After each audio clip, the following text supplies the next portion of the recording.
காரைக்குடியில் சீமான் வெற்றி பெறுவாரா? இந்த ஒரு சந்தேகம், இந்த ஒரு கேள்விக்கான பதில் தெரிஞ்சுக்கிறதுக்கு இன்னைக்கு பல பேர் ரொம்ப ஆங்சியஸா இருக்காங்க.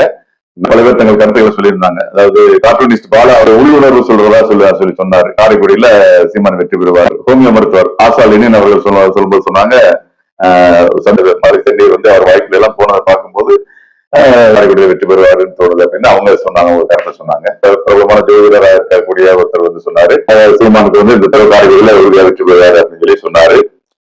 அப்புறம் நம்ம சாட்டை துறைமுருகன் கூட சொன்னாரு, நரி ஓலையிட்டுருச்சு, அதாவது கார்த்தி சினிமாங்கிற நரி ஓலையிட்டுருச்சு, அதனாலேயே சீமானோட வெற்றி வந்து உறுதியா தெரியுது அப்படின்னு சொல்லி சொன்னாரு. அதெல்லாம் போட்டு உண்மையில கலை எல்லாருக்கும் என்ன அப்படின்னு பல பேருக்கு ஒரு சந்தேகம் இருக்கலாம். நான் ஒரு வாரமா காரைக்குடி நகர் பகுதியில ஒரு 5 நாளும், சருகணி அந்த ஊராட்சி 2 நாட்களும் வீடு விளக்கு சுந்தரிக்க பிரசவம் கொடுத்து பரப்புரை பண்ணோம். அந்த ரெஸ்பான்ஸ் அதை வச்சு பார்க்கும்போது சொல்றேன், உறுதியாக இந்த தடவை சீமான் வெற்றி பெறுகிறார். காரைக்குடியில் எம்எல்ஏவாக அவர் ஆகிறார்ங்கிறது 100% உறுதி. அதுவும் காரைக்குடியை மட்டும் வச்சு சொல்லல. 2021 தேர்தல் அப்போ நான் திருவத்தூர்ல போய் 10 நாள் தங்கியிருந்து பரப்புரை பண்ணேன். அப்போ நான் பரப்புரை செய்யும் போது அந்த அங்குள்ள மக்கள்கிட்ட இருந்த ரெஸ்பான்ஸ் இருந்திருக்கும். இப்போ காரைக்குடியில பாக்குற மக்களோட ரெஸ்பான்ஸுக்கும் உள்ளது ஒப்பிட்டு பார்க்கும்போதுதான் தெரியுது. அப்பவான வெளிக்காரை விட சீமானை வந்து 2 மடங்குல 3 மடங்கு கிட்டத்தட்ட வாக்குகள் உறுதியா பெறுவார்.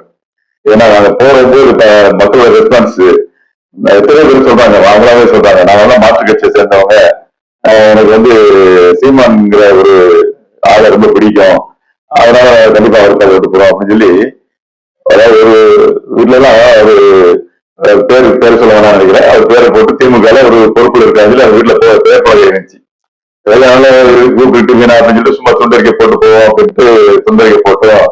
உள்ள அந்த திமுக பொறுப்பாளருடைய மனைவி அங்கிருந்து நான் சுண்டரிக்கை போட பார்த்து நிலையில என்ன நீங்க சொல்லாம போறீங்க, சீமா எப்ப வருவாரு அப்படின்னு சொல்லி அவங்கள வந்து கேட்டாங்க. பொதுக்கூட்டம் எப்ப நடக்கும் அவங்க கேட்ட மேலே கேட்டாங்க, நீங்க திமுக பொறுப்பாளர் தானே கணவர் தானே அப்படின்னு சொல்லி கேட்கும்போது, அவரு திமுக அவர் இருந்துட்டு போறாரு, எனக்கு வந்து இந்த தவிர நான் முடிவு பண்ணிட்டேன், சீமாவுக்கு தான் ஓட்டு போட முடிவு பண்ணிட்டேன் அப்படின்னு சொல்லி சொன்னாங்க.